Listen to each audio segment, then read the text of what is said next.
नमस्कार दोस्तों, क्या आपने कभी देखा है कि संविधान लागू होने से पहले भारत कैसा दिखता था? जहां कहीं छुआछूत और कहीं जनता दो वक्त की रोटी के लिए तरसती थी। आज हम एआई की मदद से देखेंगे उस भारत को जिसे हम सबसे छुपाया गया। चलिए शुरू से शुरू करते हैं। क्या आपने कभी सोचा है कि 26 जनवरी 1950 से पहले भारत नाम का कोई एक देश था ही नहीं? जिस भारत को आज आप नक्शे पर देखते हैं, वो संविधान लागू होने से पहले 565 अलग अलग टुकड़ों में बंटा हुआ था। एक ऐसा दौर जहां एक तरफ राजा महाराजा अपने कुत्तों की शादी पर करोड़ों उड़ा रहे थे और दूसरी तरफ बंगाल की सड़कों पर इंसान भूख से तड़प रहे थे। आज हम एआई की मदद से इतिहास के उस पन्ने को जिंदा करेंगे जिसे किताबों में अक्सर धुंधला कर दिया गया। संविधान से पहले का भारत कैसा दिखता था? क्या वाकई हम सोने की चिड़िया थे या एक बिखरा हुआ खंडहर? तैयार हो जाइए, क्योंकि अगले कुछ मिनट में आप उस भारत को देखेंगे जिसे शायद आपने कभी कल्पना में भी नहीं सोचा होगा। 1947 से पहले भारत का 40% हिस्सा प्रिंसली स्टेट्स यानी रियासतों के पास था। यहाँ अंग्रेजों का कानून नहीं, राजा का शब्द ही कानून था और इन राजाओं की दुनिया किसी फैंटेसी मूवी से कम नहीं थी। जूनागढ़ के नवाब को लीजिए,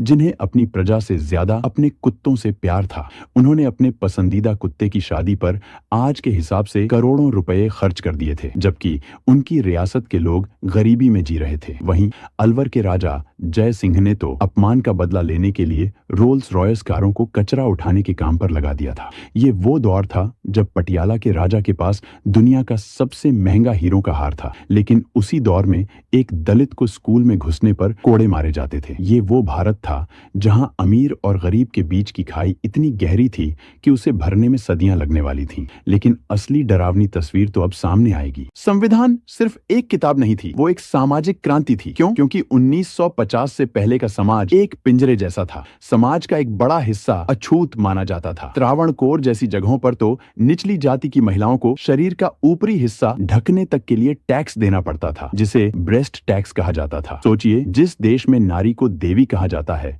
वहां ऐसी कुप्रथाएं कानूनन सही मानी जाती थीं। शिक्षा पर सिर्फ कुछ खास वर्गों का अधिकार था। अगर आप एक किसान के बेटे हैं तो आपका नसीब सिर्फ खेत था, स्कूल नहीं। संविधान लागू होने से पहले भारत की साक्षरता दर मात्र 12% के आसपास थी, यानी 100 में से 88 लोग अपना नाम तक पढ़ना नहीं जानते थे। यह थी वो असली बेड़ियां जिन्हें 1950 में तोड़ा गया। अक्सर कहा जाता है कि अंग्रेज भारत में रेलवे और टेक्नोलॉजी लाए, लेकिन किस कीमत पर? संविधान से पहले का भारत अंग्रेजों के लिए सिर्फ एक संसाधन था। 1943 का बंगाल का अकाल ये कोई प्राकृतिक आपदा नहीं थी, यह एक मैन मेड तबाही थी। जब बंगाल के लोग चावल के एक दाने के लिए तड़प रहे थे, तब विंस्टन चर्चिल ने भारत का अनाज दूसरे विश्व युद्ध के सैनिकों के लिए डाइवर्ट करवा दिया था। सड़कों पर लाशें बिछी थीं और उन लाशों के ऊपर से अंग्रेजों की गाड़ियां गुजर रही थीं। एआई विजुअलाइजेशन में आप देख सकते हैं कि कैसे भारत की संपत्ति को एक सुनियोजित तरीके से निचोड़ा गया।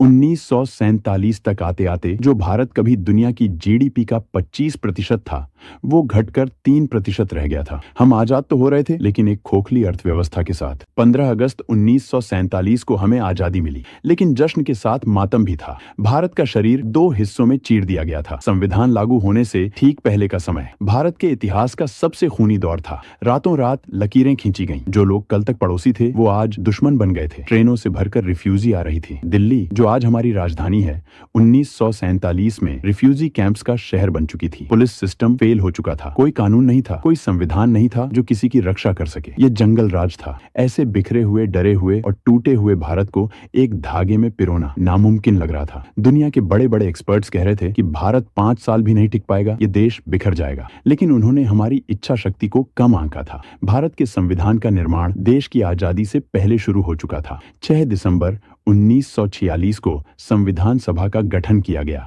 जिसमें कुल 389 सदस्य थे। बाद में विभाजन के बाद यह संख्या 289 रह गई। संविधान सभा के स्थायी अध्यक्ष डॉक्टर राजेंद्र प्रसाद थे, जबकि ड्राफ्टिंग कमेटी के अध्यक्ष डॉक्टर भीमराव अंबेडकर थे। इसी कमेटी ने संविधान का प्रारूप तैयार किया। 2 साल 11 महीने और 18 दिन। यह वो समय था जब डॉक्टर अंबेडकर और संविधान सभा ने मिलकर इस टूटे हुए देश को जोड़ने वाला फेविकोल तैयार किया। हमारा संविधान 26 नवंबर 1949 को संविधान को अपनाया गया और 26 जनवरी 1950 से इसे पूरे देश में लागू किया गया। तो रातों रात 565 राजाओं का राज खत्म हुआ और भारत के लोगों का राज्य शुरू हुआ। वो छुआछूत, वो राजाओं की मनमानी, वो अंग्रेजों के काले कानून सब एक झटके में रद्दी बन गए। तो अगली बार जब आप 26 जनवरी को परेड देखें तो याद रखिएगा, यह सिर्फ एक छुट्टी का दिन नहीं है, ये वो दिन है जब भारत ने अपनी किस्मत की कलम अपने हाथ में ली थी। अगर आपको EAI के जरिए इतिहास का यह सफर पसंद आया तो कमेंट में जय हिंद जरूर लिखें और चैनल को सब्सक्राइब करें ताकि हम और भी ऐसे अनसुलझे रहस्य